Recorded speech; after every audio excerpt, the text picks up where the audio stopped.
Welcome to Chat with Sonlight, a homeschool podcast.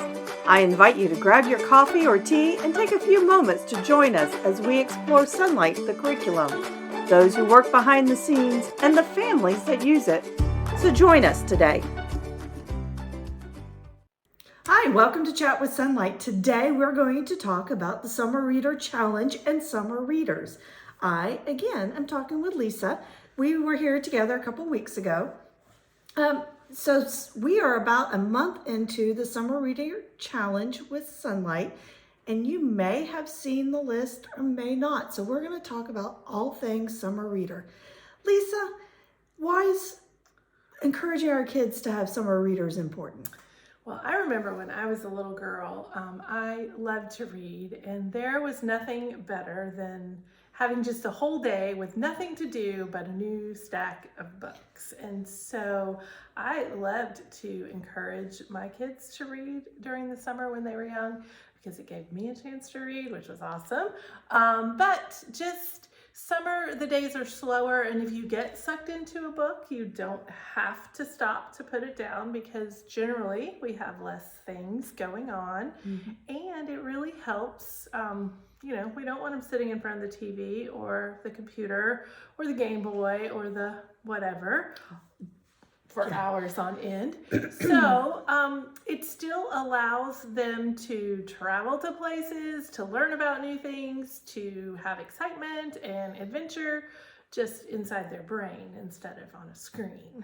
That's right. I was going to say, our kids loved having summertime readers. They often participated in challenges through local organizations and stuff on readers.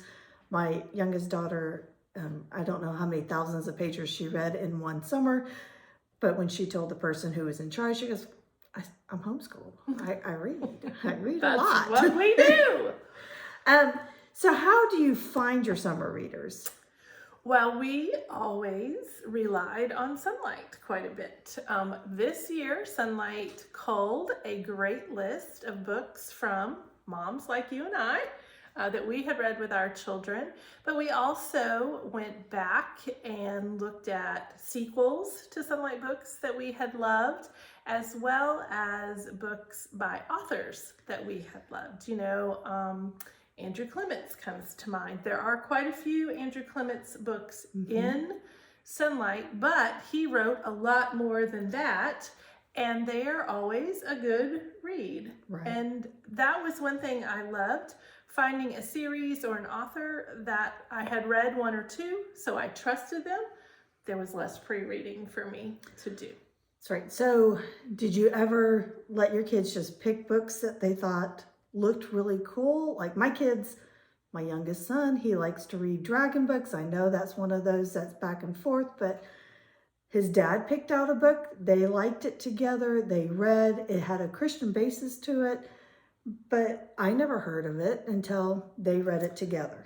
I did allow my girls to look at the library for just books that they liked. I always had the final say, and if it was a book I was not familiar with, I would generally try to read the first chapter or two to get a feel for it.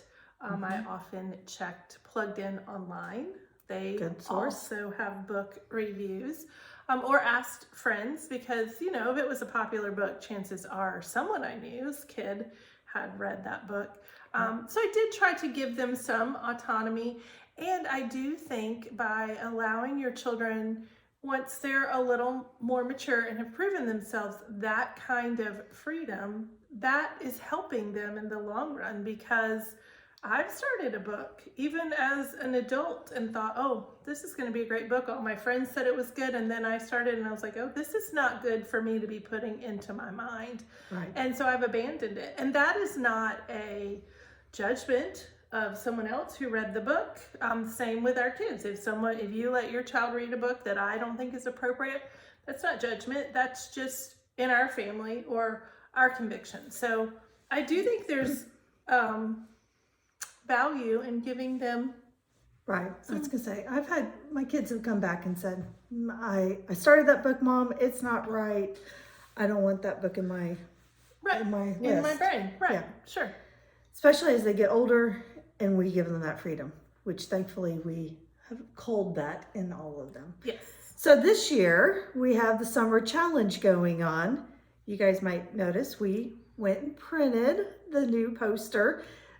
Speaking of poster, it is, what was it? We went to FedEx and we purchased it. We went online, ordered it on some FedEx as a blueprint. Engineering print is what we looked up. An engineering blueprint, and it was like $5 for And this. it's 2x3.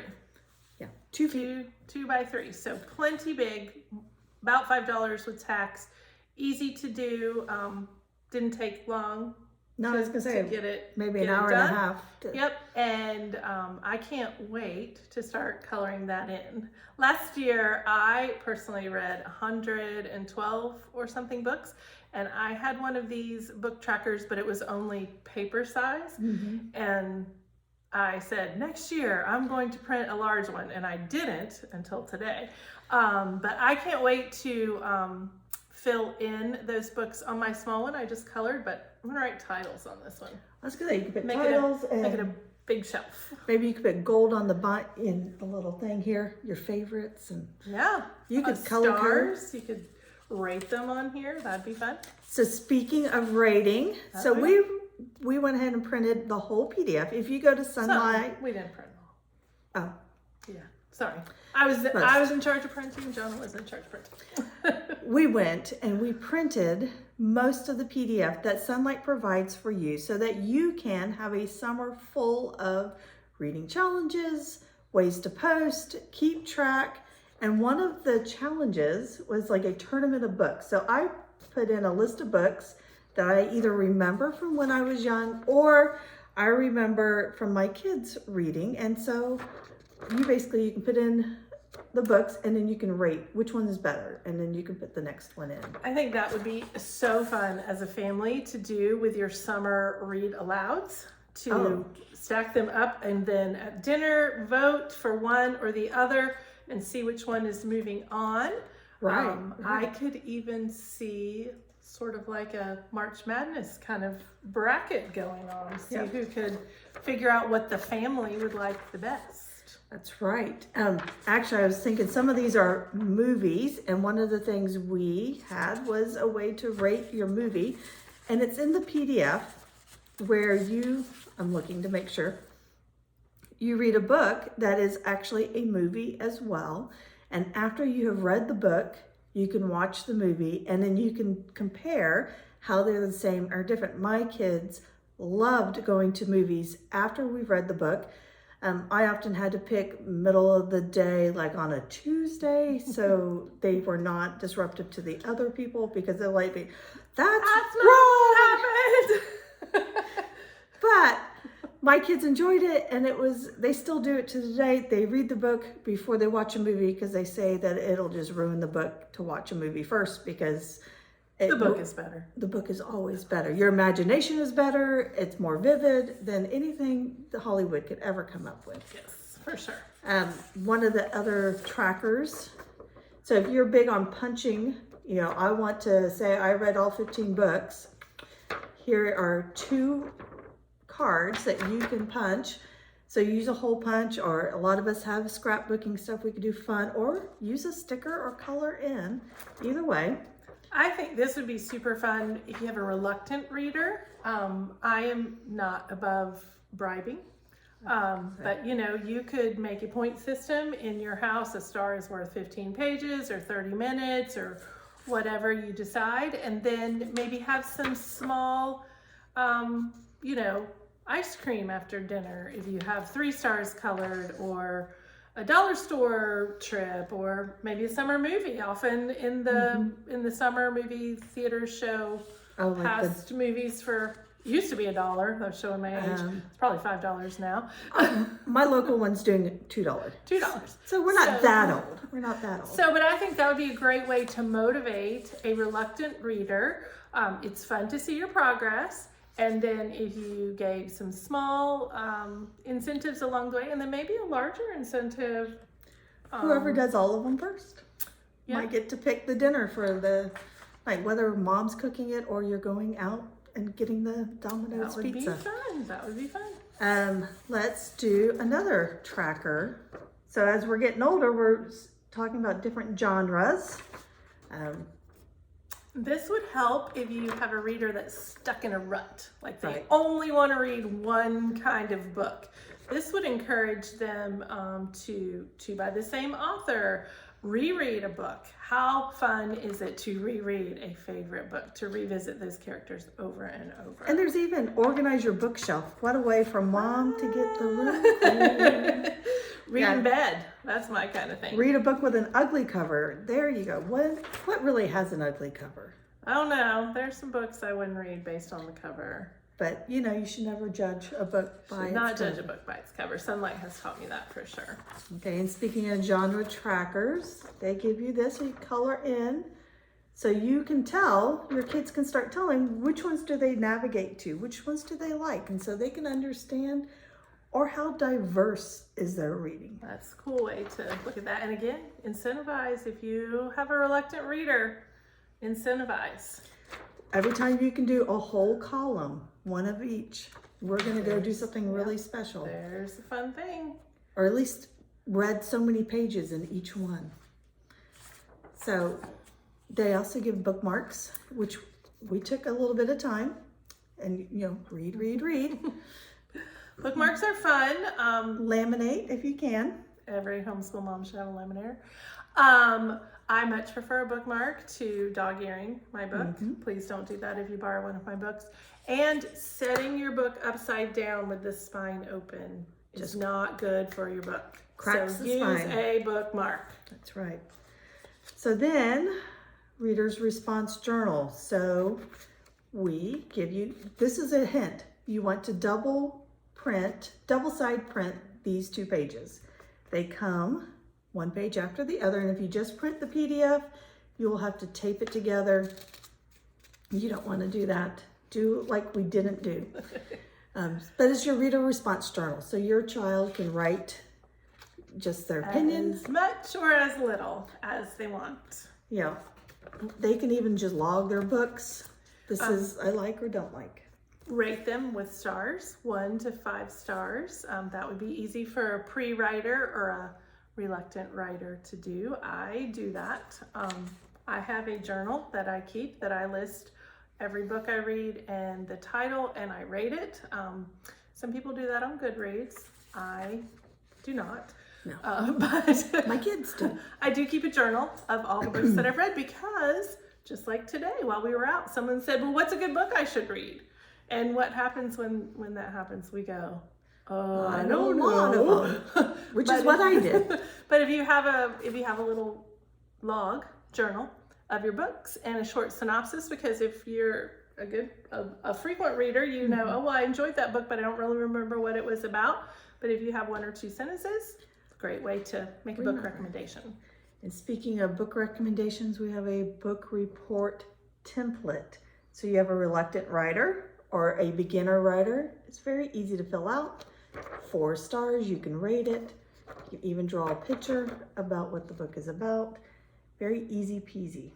But just imagine how fun that would be if you did one of those for each of the books that you read over the summer. Maybe hole punch them, put them in a notebook or a folder, or even if you're really fancy, take it and get it bound for your summer reading. And just a great memory, and again, a great tool, maybe an older one, and then in summers to come, your younger ones want to flip through and see, what did brother or sister enjoy, and will I enjoy it? So just so much fun to make books fun. That's part of summer reading, it is fun. Document it, make a, have fun with even giving an oral report at dinner. Tell dad, you know, I read this book, and on, you know, familynews.com, we are reviewing this book today, and we're going to talk about Winnie the Pooh and what we just read. That was always fun. My kids like to pretend that the book they were reading was being turned into a movie and draw the movie poster. Oh, that would be fun. So that was a good thing. And another thing they like to do is make a commercial for the book. So that would be a great script for your commercial. So we need to see some of those posted on, you know, the Facebook and the You app. could use hashtag Sonlight Stack, hashtag Sonlight Summer Readers.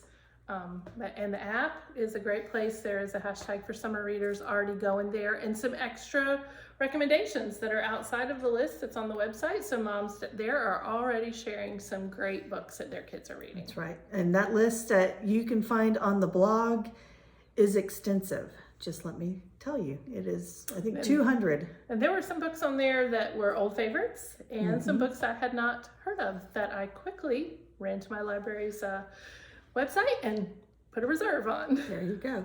And when you're done, so one thing we'll talk about, that when we're done, we can print out a challenge certificate for each student so that they have their certificate, but participate in the Sonlight Challenge. It started on June 1st, but it is not too late to be involved in that.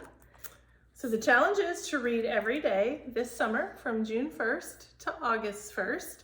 Track that in some way, whether it's with the punch card or your journal or your poster, just whatever your family is doing for the summer, but track your reading. And then print, share with us and let Sunny and all of us at Sonlight know that you're doing it, so you can be entered in for a free t-shirt.